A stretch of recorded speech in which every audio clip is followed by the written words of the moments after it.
Let us offer our humble obeisances to Sri Radha Govinda, by whose mercy we are able to do all these activities and for whose pleasure everything is being done here. Shri Radha Govinda ki jai, Shri Gaur Nitai ki jai, Srila Prabhupada ki jai. You can all join with me in the Mangalacharan. Om Ajnanatimirandhasya Jnananjanashalakaya Chakshurunmilitam Yena Tasmai Shri Gurave Namaha. Shri Chaitanya Manobhishtam Sthapitam Yena Bhutale Swayam Rupa Kadamahyam Dadati Swapadantikam. Vandeham Shri Guru Shri Yuta Padakamalam Shri Gurun Vaishnavamscha Shri Rupam Sagrajatam Sahagana Raghunathanvitam Tam Sajivam Sadvaitam Savadutam Parijana Sahitam Krishna Chaitanya Devam Shri Radha Krishna Padan Sahagana Lalita Shri Vishakhanvitamscha. He Krishna Karuna Sindhu Deenabandhu Jagatpate Gopesha Gopika Kanta Radha Kanta Namostute Tapta Kanchana Gaurangi Radhe Vrindavaneshwari Vrishabhanusute Devi Pranamami Haripriye Vancha Kalpatarubhyascha Kripa Sindhubhya Evacha Patitanam Pavanebhyo Vaishnavebhyo Namo Namaha. Nama Om Vishnupadaya Krishna Preshtaya Bhutale Srimate Bhaktivedanta Swamin iti namine. Namaste Saraswate Deve Gauravani Pracharine Nirvishesha Shunyavadi Paschatya Deshatarine. Jayo Shri Krishna Chaitanya Prabhu Nityananda Shri Advaita Gadadhara Shri Vasadi Gaura Bhakta Vrinda. Hare Krishna Krishna Krishna Hare Hare Hare Rama Rama Rama Hare Hare.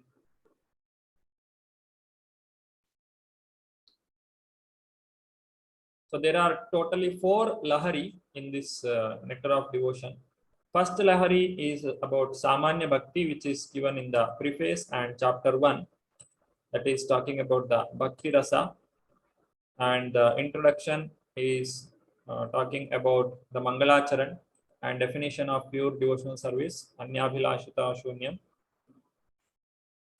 Then in the first chapter, it gives the characteristics of pure devotional service.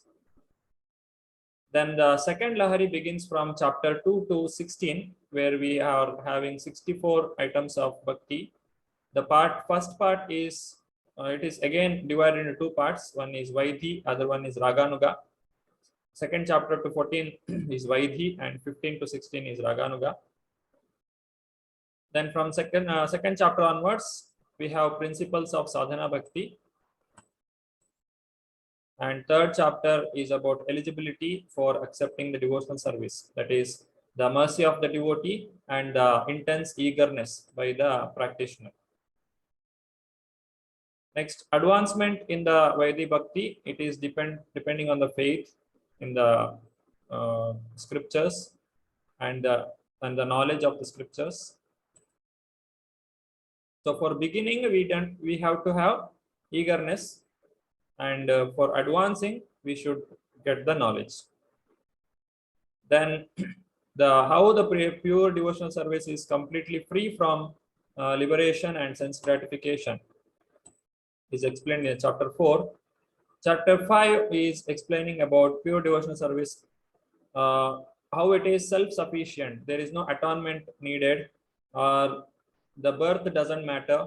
Vedic ritual, no problem, or Varnashrama Dharma, if you don't follow, it's okay. You can still start your devotional service. It is not dependent on any prerequisites. Chapter 6 begins with the practice of devotional service, that is 64 items. And then chapter 7 is continuing with that, giving the evidences. Then 8th chapter is regarding the offenses to be avoided. 9th chapter is about how to practice the pure devotional service. and then 10th chapter is the continuation of that. 11th chapter, again, the practice of pure devotion service continues in 12th chapter, and the 13th chapter is talking about the most important 5 items. It is Sadhu Sangha, Nama Kirtan, Bhagavata Shravan, Mathura Vasa, Sri Murtira, Shraddhaya Seva. These are the 5 items which are most important. Anybody practices it, they will get easily advancement in spiritual life. Then chapter 14 is regarding the relation of devotion service to others, spiritual practices. That is the knowledge, how renunciation is acting. And Ragatmika Bhakti is explained yesterday. And also the spontaneous devotional service in practice, that is Raganuga Bhakti, is also described here. Now today we are continuing with the 17th chapter. Chapter is entitled as Ecstatic Love. The picture here is showing the Bharat Maharaj. This is Bharat Maharaj, who is holding the palanquin of a king. The king's name is Rahugana. The story comes in Srimad Bhagavatam. Bharat Maharaj's name you must have heard even in Bhagavad Gita classes. He is the same person who got attracted to a deer when he was in the forest. So Bharat Maharaj is son of Rishabhadev. He is a very famous son of Rishabhadev, and Bharat Maharaj gave up his kingdom at a very early age and went to forest for practicing spirituality. But later on, what happened when he was doing his practice of devotional service, he saw a deer which was running, being afraid of a tiger or lion, something. Then the deer jumped over a cliff, and it was already pregnant, so it delivered the child and it ran away. The child deer, it fell into the water, and Bharat Maharaj, he went there and he picked the deer. He was a king earlier, now he's a mendicant. Then what happened? He got attracted to that deer. That means he saved the deer, there is no problem. But he started always thinking of the deer. Wherever the deer goes, he want to know where it has gone, why it has not come. He was completely absorbed in the thought of the deer, and he left his body in that state itself. So he becomes next life, he becomes a deer. In the deer body, by the mercy of Krishna, he could remember what he has done in his previous life, what mistake he has done. Now he don't want to repeat same mistake, so he leaves the company of other deer, and he goes to ashrama, and he stays there in the body of a deer. And he was not interested in eating green grass, which is very much in the deer or the cow. If you see, they like very much this green grass. But this Bharat, who was in the body of a deer, he was not eating this green grass. Rather, he was eating some dry grass and some flower which is offered to the Lord. So that he was trying to advance in spirituality. Then he left the body of deer. Next life, he gets a human body. And there also his name is Bharata, but he became Jada Bharata. That means he was not showing any symptom of very active life. So he becomes a Jada Bharata. So this is the person, what you are seeing here. This is his third life. So by seeing him, people thought he is the fit person. There was one shortage for holding the palanquin of the king. So they made Bharat to hold. But Bharat, when he was walking, there were ants on the ground. Now, he did not step on those ants, so he was trying to avoid stepping on them. By this, the king got disturbed. Then he scolds Bharat. he makes fun of him. Oh, you are so weak, no? You can't hold the palanquin properly. Then Bharat, he started speaking about Atma Tattva. You are, whatever you are telling, it is not me. I'm not this body. When Rahugana heard this, the king Rahugana heard this, he immediately understood this person is not ordinary. He has some knowledge about spirituality and he becomes his disciple. Now Bharat, Jada Bharat instructs Rahugana. So that is the story. Then Rahugana, this Jada Bharata and Rahugana both gets delivered. So why I told this story, it is a very brief story what I told, but it is very elaborately described in Srimad Bhagavatam, you can read. This is very much connected to today's class. That's why I took some time to explain that story in case if you don't know. Now we are almost coming near the Prema Bhakti, or the ultimate goal of our devotional service practice. So it is the among the 9 stages, the 8th one is Bhava, 9th one is Prema. 8th is Bhava, 9th is Prema. So when you are about to get this Prema of Krishna Prema, we will come to this eighth stage. It's called Bhava Bhakti. In Bhava Bhakti, the person is able to feel that love for Krishna, but it is not complete. There is further advancement that he has to go. So what is this Bhava?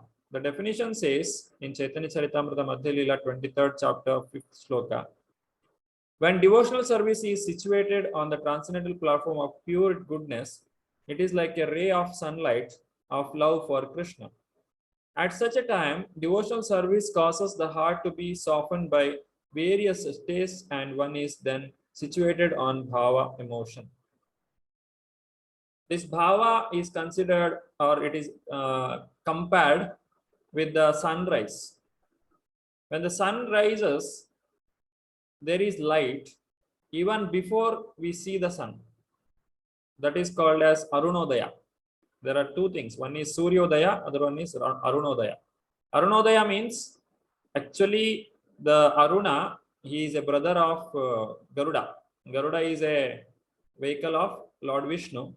Aruna is brother or elder brother of Garuda, and he is the carrier for Lord Surya. So before the entry of Surya, his servant will come first. So that Aruna, because of his Udaya or his coming, it's called Arunodaya. So in Arunodaya, if you see in the morning, it is before 6 or 5:45 to 6:10, there will be light in the sky. That means the sky will be bright, but still we can't see sun anywhere. The sun yet to come up. So that state is compared to Bhava, where the Krishna Prema has not yet come in our heart, but Bhava has arisen. Now one step ahead is Krishna Prema. When Bharat Maharaj was doing his austerity in the forest, in the first life, he had come up to Bhava state. From the Bhava state, he fell down. That means we should understand we can fall down at any state. We should be very careful. Now there are 2 characteristics, primary and secondary. Primary characteristics are transcendental platform of pure goodness. He is completely pure, free from 3 modes, that is goodness, passion, and ignorance. Lord's internal potency enters the heart, and only by mercy of pure devotees we can achieve this bhava state, or the devotion to Krishna, and only when eagerness to serve the Lord. The only qualification is to have eagerness to serve the Lord. Tatra laulyam ekalam mulyam. If you have that intense greed to have Krishna, one can achieve this bhava or prema. Secondary characteristics softens heart and giving rise to various tastes like easily moved by Krishna conscious stimulations. There are different kinds of ecstasy that they feel in the state of bhava. Desire to achieve Krishna. So he is having these desires, that is giving rise to various tastes. He wants to see Krishna, desire to please Krishna through various services, and close at heart with Krishna. So always want to remember Krishna. So the example is again explained here. A ray of sun of prema that has come in the form of bhava. So bhava is onset of prema.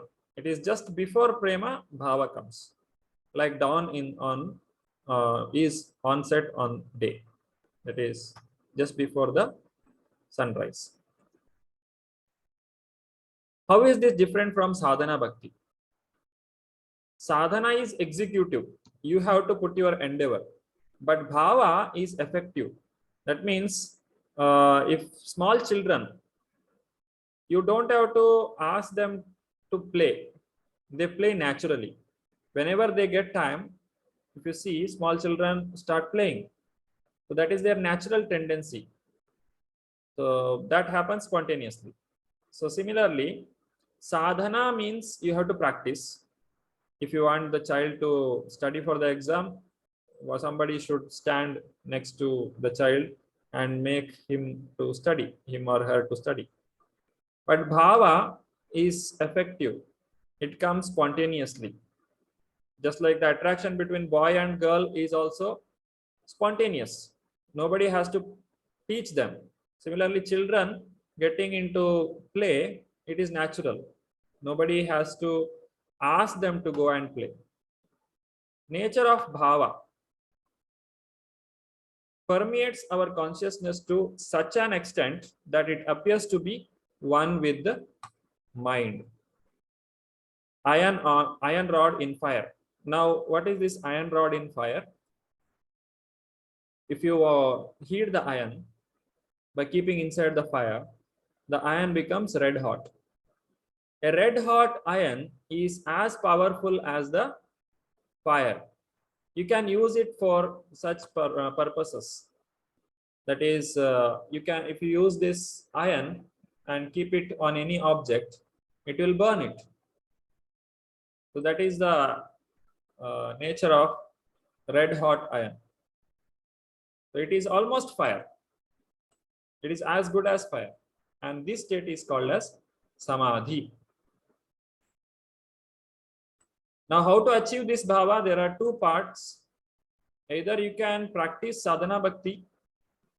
Daily, you have to practice Krishna consciousness, chant 16 rounds, read Prabhupada books, and be in the association of devotees.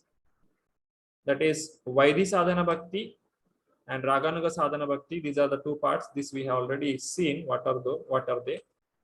And it can also be achieved by the mercy of the Lord. Either mercy of the Lord or by his devotees. So when devotees bless us heartfully with hridaya, hridaya means heart, with a complete heart, with a jubilant heart, if a pure devotee blesses us to have the prema, Krishna prema, we can get it.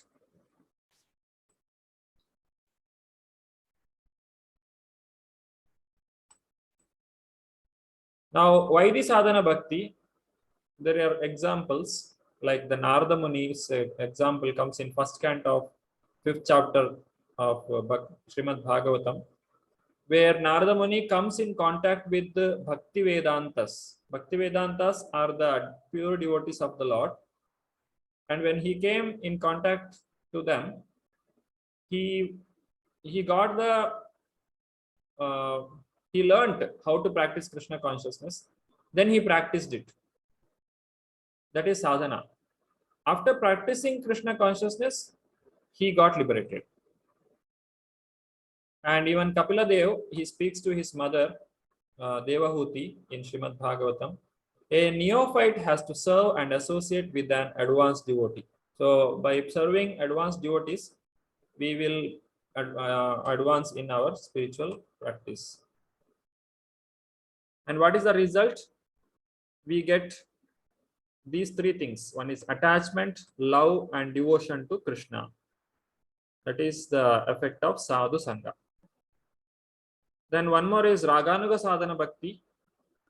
This Raganuga Sadhana Bhakti, there is an example of a Chandrakanti. She was a dancer. This comes in Padma Purana. She accepted Krishna as her husband. She did not accept anyone else in her life. And being a celibate, she danced for Krishna whole day and night continuously. So that is Raganuga. So that is attachment, devotion with attachment. So she also got the Krishna Prema. That one example comes in Padma Purana.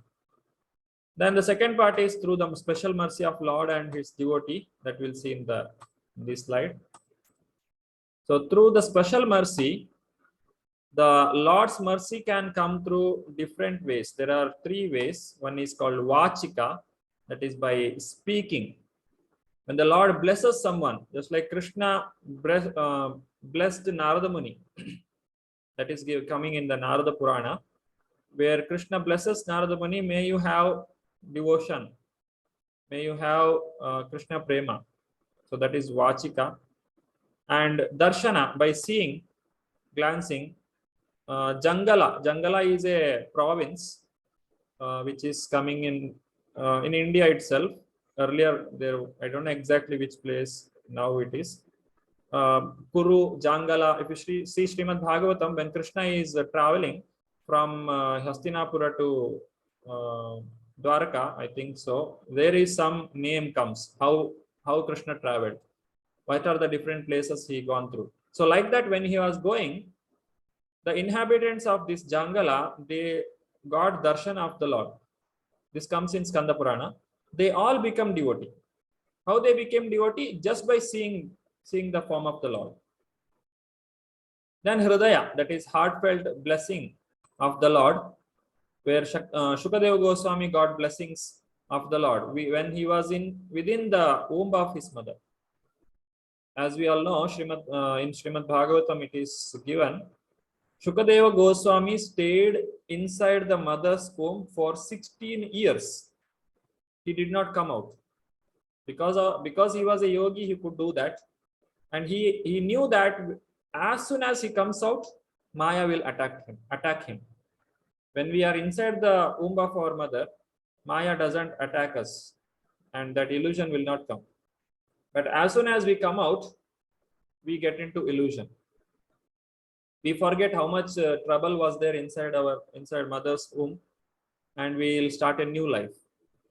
So that was not needed for Shukadeva Goswami. He was avoiding it.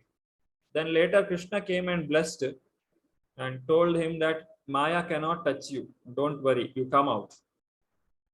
Then about devotees' mercy, heartfelt blessings of the devotee, that is Prahlada Maharaja, when he was within the womb of his mother Kayadu, he got the blessings by Narada Muni to have Krishna Prema.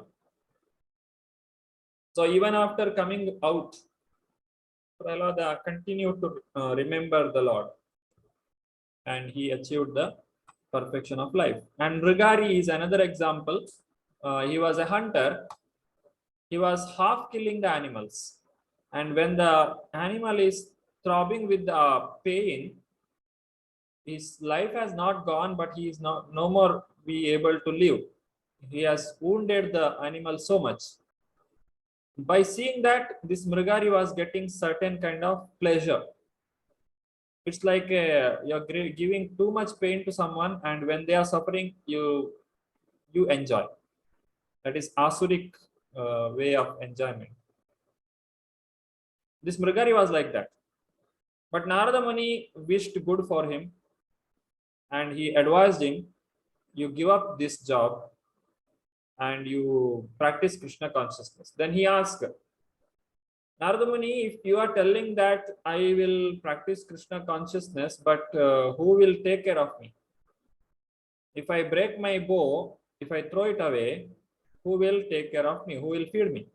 Who will feed my wife and children? Then Narada Muni says, I will do it. I will arrange for it. Now, everyone comes to know Mrigari has become a devotee and they wanted to visit the forest to see Mrigari. And they wanted to see how he is practicing Krishna consciousness. And when people are coming, they used to bring something in their hand, as we also do. When we go to temple, we take something, flower or fruits or something we take. In that way, they were bringing, and that whatever they were bringing, it was more than enough for him to survive. So he thought, oh, my spiritual master Narada Muni is sending me so much, which is more than sufficient. So he was also happy. So in this way, Narada Muni's good wishes turned Mrigari. And when Narada Muni came back to see his disciple, how he is doing, this Mrigari wanted to pay obeisances to Narada Muni and Parvata Muni along with. But what happened? On the floor, he saw some ants. And if he fall down on the ants, these ants will get crushed. They will die. So first he took a cloth and he moved the ants away. Then he paid obeisances. Now, once upon a time, this same Mrigari was taking pleasure in half killing the animals. And now he is not ready to harm even an ant. So that is a transformation taken place in the heart of Mrigari. So achieving prema, so this is the prema here. We can achieve it through bhava or mercy of the devotee. Bhava comes from Vaidhi sadhana bhakti and Raganuga sadhana bhakti. Then bhava, then comes the prema. So this pure love can be transferred to Supreme Personality of Godhead under two conditions: out of ecstasy and out of causeless mercy of the Supreme Personality of Godhead himself. This is given in Nectar of Devotion, page 145.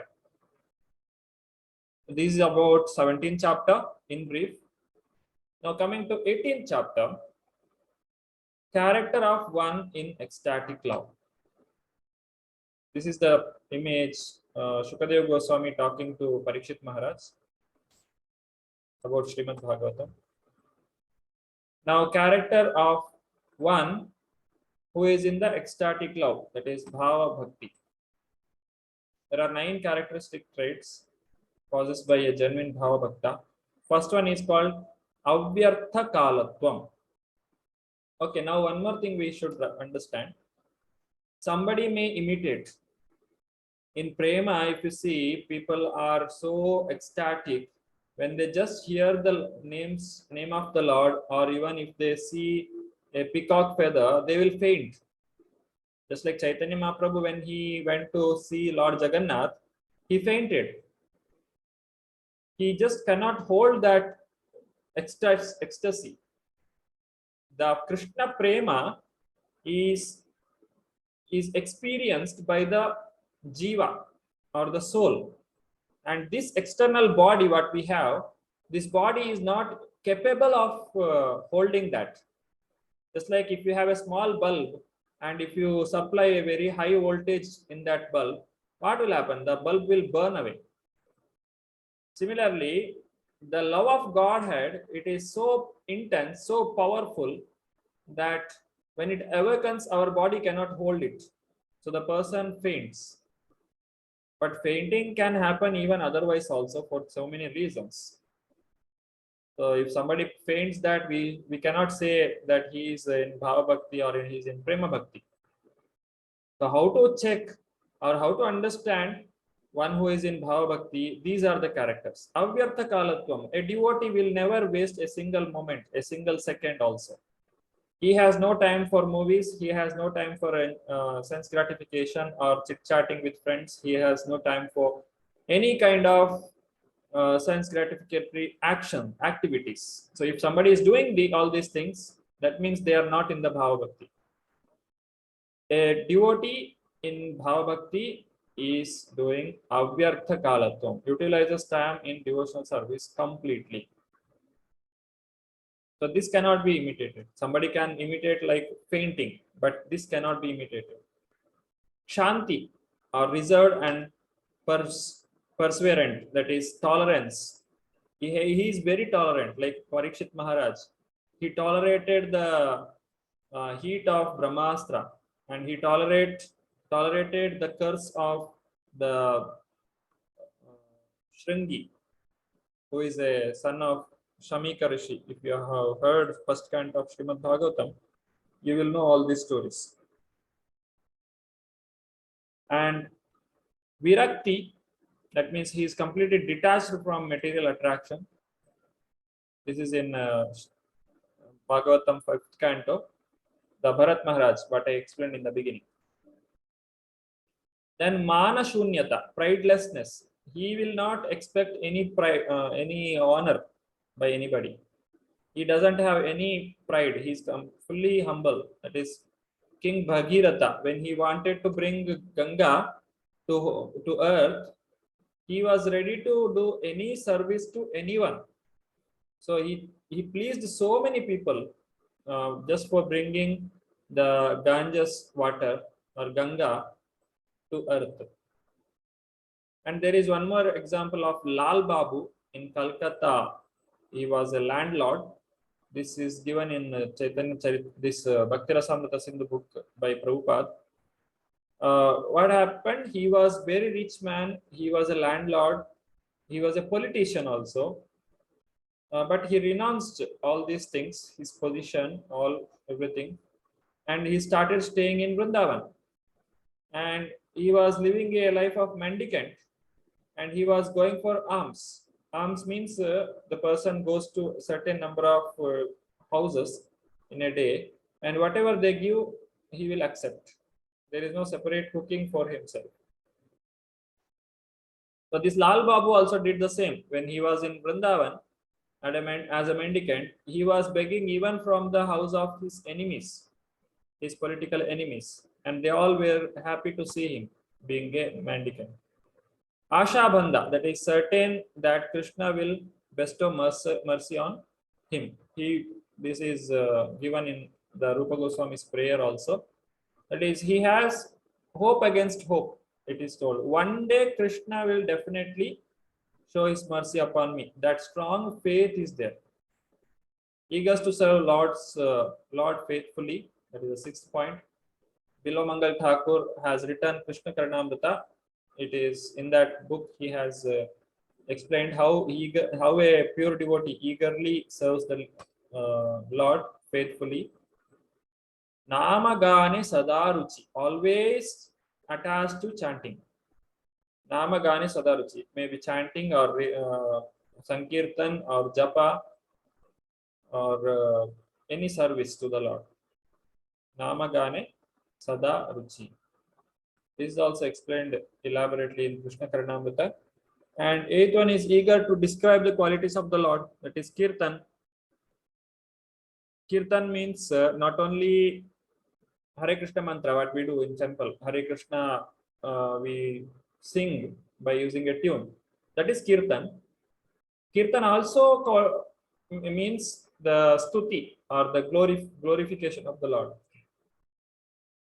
which is there in Srimad Bhagavatam in many places, where devotees are glorifying the Lord.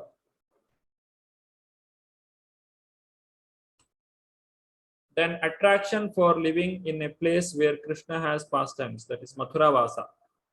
This is explained in the Padyavali by Rupa Goswami, the same author of Nectar of Devotion.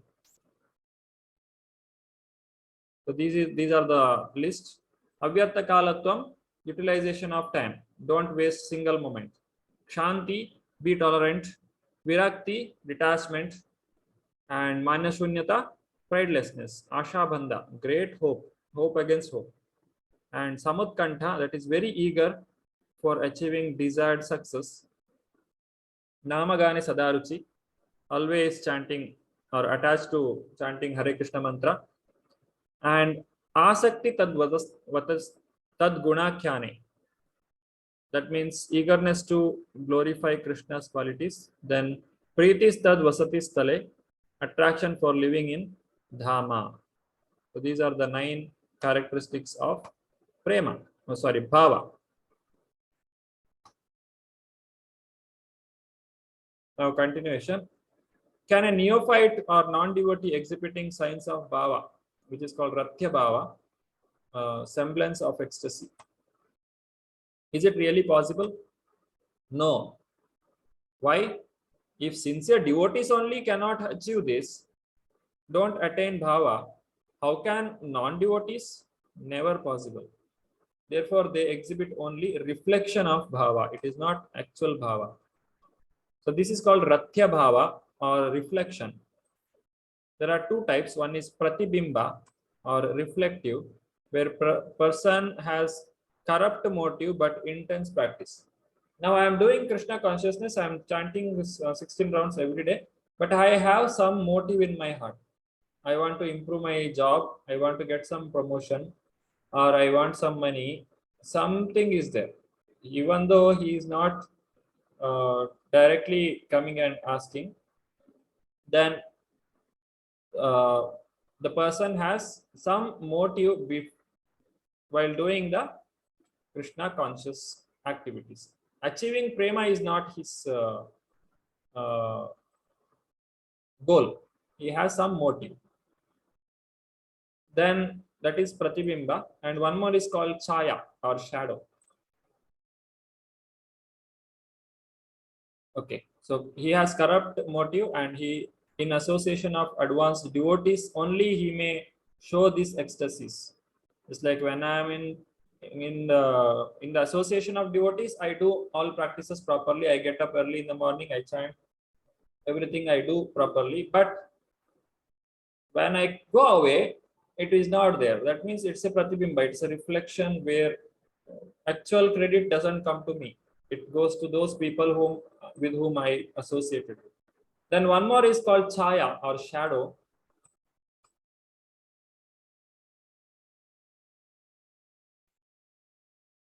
That is, person executes out of social convention or curiosity he practices, or less intense compared to the other, but a motive not as corrupt. So here the motive is not corrupt, but he is not very serious in spirituality, and especially when kirtan or visiting dham, attend festivals, occasional association of devotees, this chaya may come. Now chaya is better than pratibimba. In pratibimba, the intention is corrupt, or it is possible only in association of advanced devotees. But chaya, here if you see, there is some ignorance, or the person executes out of social convention or curiosity. He doesn't know the real power of chanting, but just to please someone, social convention, or he just want to see what is its potency, that is chaya. Or he will have a devotional life which is not very intense. And when kirtan, visiting dham, all these practices if we do, this chaya is more visible. Chaya is not bad. It will gradually take one to Krishna consciousness perfectly.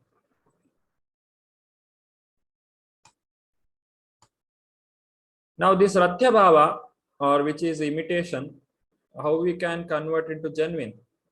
You have to serve the Guru, and when the Guru blesses us, we will get this mercy, or we will get the Krishna prema or bhava.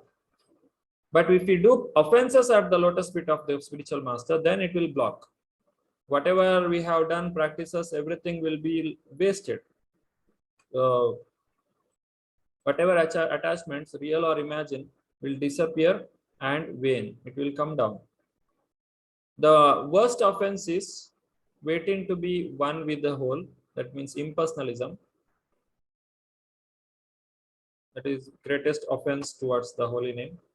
Then continuing, unexpected symptoms, those are genuine. So if without going through the regulative principles, one develops high standard of devotion. This is because he might have done the devotional service in his previous life, or now temporarily stopped because of offenses. Again, it has started, or can steadily progress only in association of pure devotees. These are the three cases. One is from previous life, other one is temporarily stopped, or third one is in association of the Lord, devotees of the Lord. He will advance in spirituality. If you are temporarily stopped, then you can start once again. This is like Ajamila, who did all kinds of offenses. Then finally he got another chance, second chance. We have a book called Second Chance, where there also it is explained how this Ajamila got another chance for practicing Krishna consciousness. Can steadily progress only in association of pure devotees.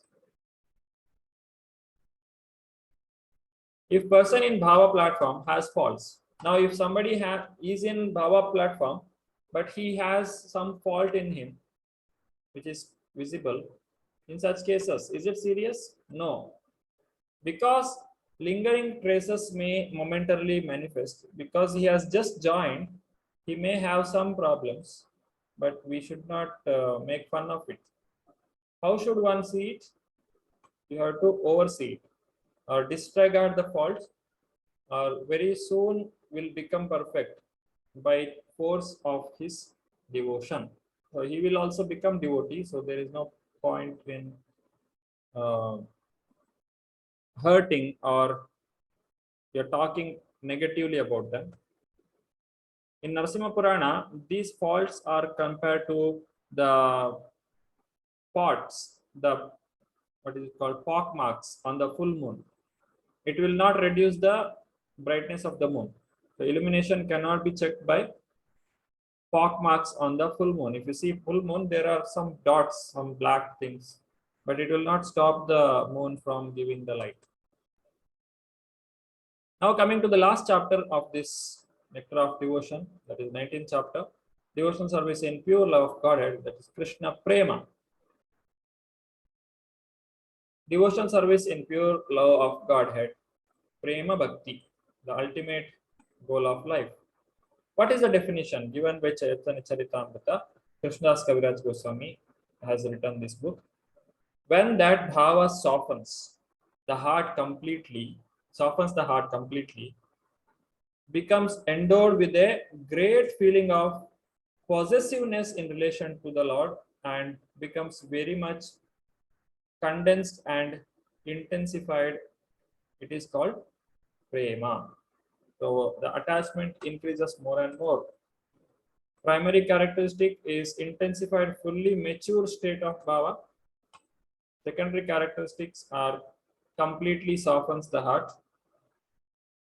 They have very soft hearted. Highly possessive ownership of Krishna, or Tadiya versus Mamatva. So Tadiya, I belong to Krishna and Krishna belongs to me. So that is the feeling that they have. Devotional service in pure love, Prema Bhakti continues. Now, what are the different types of prema?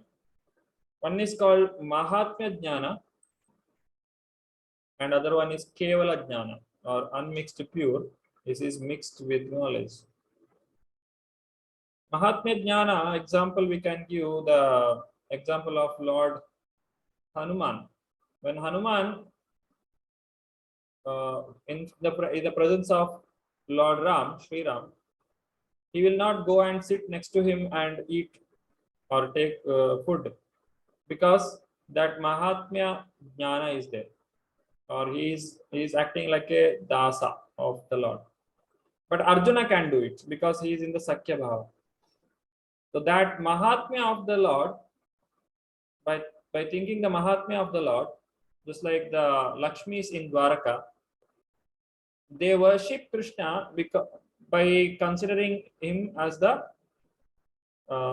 greatest person. Mahatmya means the greatness, by seeing his greatness.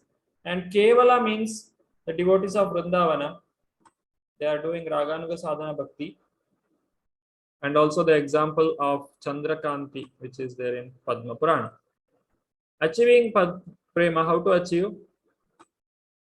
Mahatmya Jnana, that is coming in the Vaidhi Sadhana Bhakti. So this is Mahatmya Jnana. And Lord's extraordinary mercy, that is example is Gopis. So two ways you can achieve the prema, either by knowing the position of the Lord, by practicing Vaidhi Sadhana Bhakti, or we can see the Lord's extraordinary mercy for Gopis. Now, two types of Prema Bhakti, Mahatmya Jnana and Kevala Prema. One is Vaikuntha, other one is Vrindavan. In Vaikuntha, people know Krishna to be the greatest, but in Vrindavana, it is not so. The cowherd boys will climb over the back and ask Krishna to carry them. Spontaneous attraction to Krishna,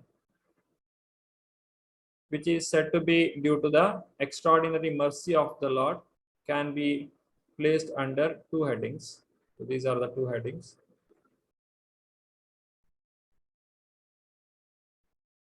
Nine stages of devotional life we are going to see now. Evolution of prema, how it comes. First is Adav Shraddha. That means a kind of faith in Krishna consciousness. And Sadhu Sangha, when we are having faith, we come in contact with the devotees. Then comes Bhajana Kriya, associating with the devotees. Then Anartha Nivritti, all our undesirable impediments will go away. So this is the most important thing what we have to remember. We all are in this Anartha Nivritti state. If you are going beyond this, if you come to the level of Nishtha, the person will not go back once again. He has become firm in his practice of Krishna consciousness. So that is called Nishtha. Next comes, okay, Nishtha means steadily fixed and constant and attentive sadhana. The word Nishtha means very steady. Ruchi means taste, strong and genuine relish. He's getting the taste just like when we're chanting 16 rounds, I'm getting more and more taste of the holy name, so that I want to chant more and more. And asakti, that is emotional addiction and fervent desire to please Krishna. How to please Krishna, that is asakti, attachment. Then comes the bhava, heart fit for mercy to descend and dormant seed of prema rises. That is the 8 state. So 1, 2, 3, 4, 5, 6, 7, 8. And finally comes the prema. Mysterious nature of prema. What are they? One in prema sometimes appears happy and sometimes unhappy, eternally relishing topmost bliss. Therefore, difficult to appreciate the treasure of prema bhakti. Lord Shiva tells to Parvati. So this glory of prema bhakti, even Lord Shiva also explains it to Parvati Devi. And one who has achieved this prema bhakti, he is internally relishing this prema bhakti, and sometimes happy, sometimes unhappy. Sometimes when he remembers Krishna in his absence, in Krishna's absence, they will very unhappy. But when they read or when they hear the pastimes of the Lord, where he is present, they become very happy. So happy and unhappiness will come here. So with this, we have seen the third Lahari of Bhava Bhakti, that is chapter 17, definition and attainment of Bhava Bhakti. 18th chapter is symptom of Bhava Bhakti. And 19th chapter is the fourth Lahari or the wave, where devotional service in pure love of God is explained. That's called Prema Bhakti. So with this, we have completed today's discussion on nectar of devotion.